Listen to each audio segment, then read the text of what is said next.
Movies That Made Us is the spin-off to The Toys That Made Us. It's about movies.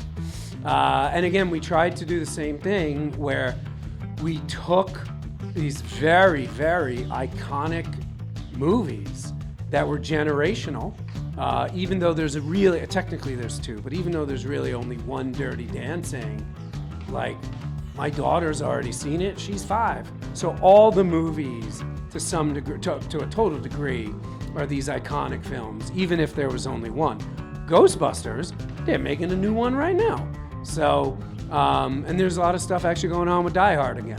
We also, thanks to the budget Netflix gives us, had tons of time and tons of money to fly all over the planet and interview everybody. We also could go to all the locations we wanted to. Again, hopefully people trust us that maybe you're not a Dirty Dancing fan, but if you like Die Hard and you like Ghostbusters, you'll give Dirty Dancing a chance. I mean, not really. One of the things structurally that's interesting is Toys is a much smaller group of people. It's a much smaller industry. Die Hard, at its height, could have had 800 people on the crew. You need to get all these point of views. The other thing also, in the toy world, you largely had all these people who changed culture, who kind of no one cared about. So they were dying to talk. Bruce Willis has been talking about Die Hard for 30 years. So, we didn't get Bruce Willis. We tried, we didn't get him. On Toys, I think there was less than 4 people we wanted that we didn't get on 3 seasons. Movies, we had a lot of trouble getting the stars. So the 4 episodes that we did for Movies That Made Us, we did Home Alone, Dirty Dancing, Ghostbusters, and Die Hard. For Home Alone, we wanted a comedy, that was one thing. 2, we really wanted to do a holiday movie.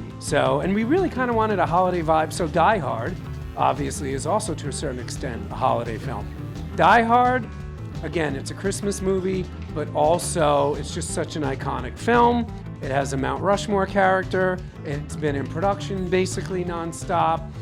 It's a very quotable film. Ghostbusters is Ghostbusters. I mean, one of the most quoted films of all time.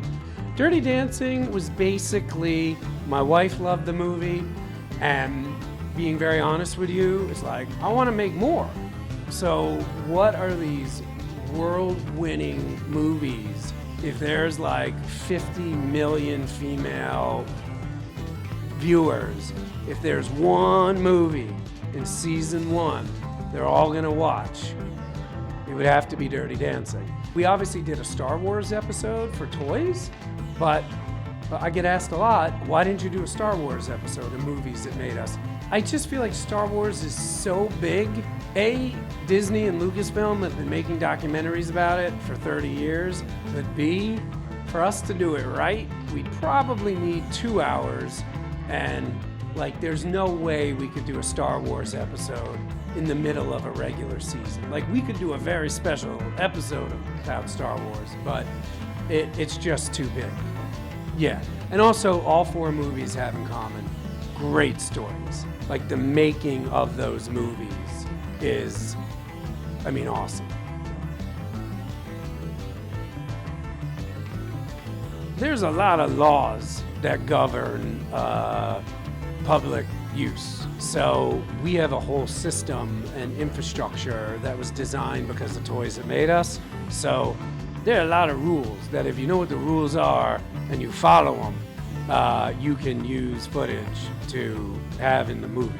And the rules are, fascinating. You can have up to 7 seconds of any song. So if you watch the Star Trek episode of Toys, you'll notice we do a joke where we keep going back to the opening crawl of Star Wars, where it's dun, dun, dun, dun. Well, we keep going back to that joke.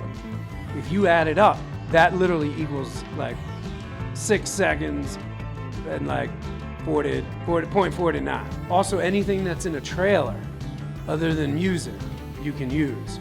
So if you have 2 characters talking and there's no music and it's in a trailer, we could use that. If there's music, we just have to put voiceover, talking head voiceover over the imagery.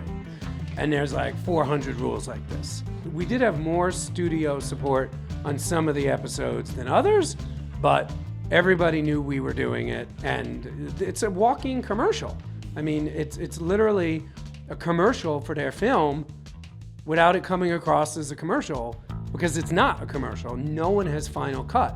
None of the toy companies had Final Cut. None of the movie studios had Final Cut. But I made the choice early on that we're making a positive show. So we have footage, especially from toys, but movies too now, of people getting very angry and crying and being mad about certain things that we didn't put into the episode because that's not the show I wanted to make. So the movie companies that knew about Toys That Made Us, or even if they didn't, they would watch it, see what kind of show we were. They were all to some degree supportive. Yeah, so you didn't get a lot of pushback from studios? None. Zero. Absolutely zero.